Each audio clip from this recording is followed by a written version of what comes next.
3. Hi, I'm Cyndee Perkins from Computer Explorers, and I'd like to introduce you to my friend Scott Traylor, who is here from 360 Kid. Scott and I met at Duster Magic 3, 4, 5 years ago, a long time ago. Yeah. So tell us a little bit about 360 Kid, what you do, what it means. Sure. My spouse and I started 360 Kid 21 years ago with the hope of using technology for the betterment of learning for kids.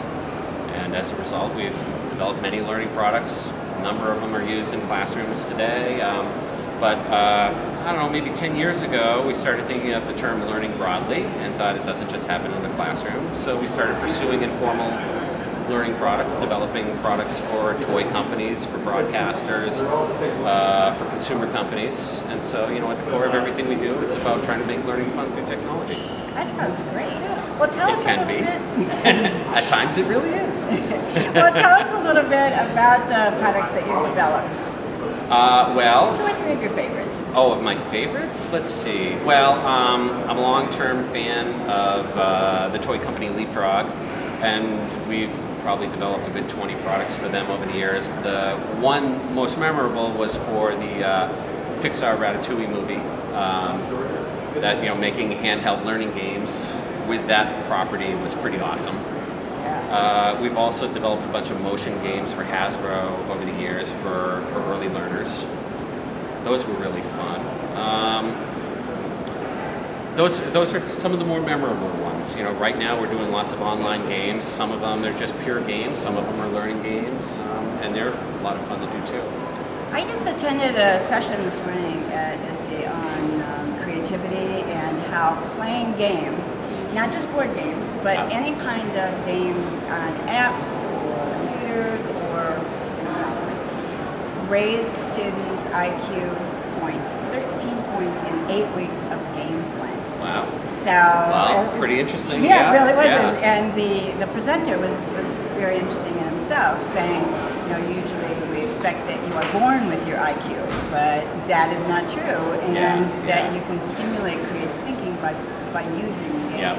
I do agree that games are excellent vehicles for learning, provided they're made in particular ways. If something about a game is compelling from an intrinsic standpoint, I think that is very true for creativity, for learning of all kinds of information. Where I have issue is when the game tends to be all about collecting points or badges or things that really don't speak to the core desire to learn. Mm-hmm. Those are all extrinsic kinds of motivations that I feel don't help games, but games are an excellent vehicle for learning when developed correctly. And his point too was that it really inspires critical thinking. His point was that its novelty plus usefulness is what makes for creative thinking, and that was why we thought games were such a component. Yes. It is funny that when we think about games, we think about them as playthings, but I often think spending time in that play space helps us make new connections in our minds about how the world relates to us and to other pieces of information, that you can create new information by having fun with content in the form of a game or not, that may not come so readily to you if you're not playing. Right. If you're sitting down studying and focusing very intently on something and trying to do well, one might argue that the brain just isn't